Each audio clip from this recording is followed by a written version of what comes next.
मालिकार बड़ खुलासा मंदिररू दारुब्रह्म को नहीं जिबे रूसर सेना आउ मंदिर उपरे करिबे आक्रमण तेबे एहाकु नहीं मालिकार कौन रही विचार आसंतु जान रखिबा।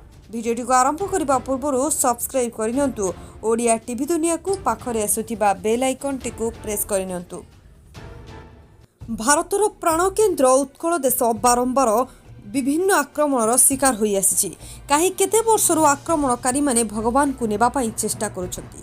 भगवानकर अलौकिकता उपरे तांकर पाप दृष्टि पकाइछंती। अनेक आक्रमण करिछंती जगन्नाथ मंदिर उपरे। मालिका कहे एही घटनार हेब पुनरावृत्ति। रूसर सैनिक माने आक्रमण करिवे श्रीमंदिर को आउ नै जिवे प्रभु जगन्नाथ को।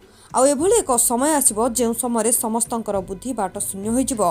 आउ रूसर सैनिक माने मंदिर आक्रमण पर चतुर्धामूर्ति को रेल माध्यम रूस नै जिबाकू चेष्टा करिवे।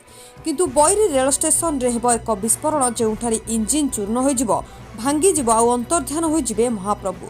वर्तमान रूस और यूक्रेन मध्य चली घमाघट लड़े। अन्यपटे मालिकार अन्य पदरे लेखाई जे रूसर कूटनदी कूल रही एभली एक दिव्य शक्ति जहां रूस निज हाथ को नेब आउ जो युद्ध अस्त्र को प्रयोग करने आवश्यक हेब एक शक्तिपिंडर। तेबे एकथा प्रचलित अच्छी जगन्नाथ दारुब्रह्म भितर जो पिंड रही वास्तव में श्रीकृष्णकर हृदय अटे एवं ताहा एक शक्तिपुंज अटे। बोधहुए यही शक्तिपुंज को व्यवहार करेंगे रूस वैज्ञानिक माने एवं जोंथिपाई पुरी उपरे आक्रमण करने को सेमाने योजना करेंगे।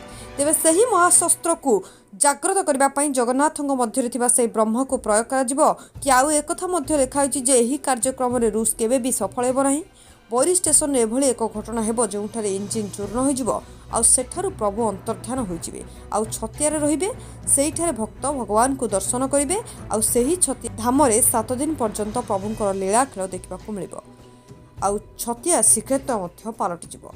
तेबे एभली किछि भयंकर घटना लेखा जायछि मालिकारे। ते मालिका को नै आपनकर मतामत कोन रहिछि निहाती कमेंट सेक्शन में जणांतु। आगो को मालिका को नै एमति नवा नवा वीडियो देखिबा पई सब्सक्राइब करियंतु ओडिया टीवी दुनिया को।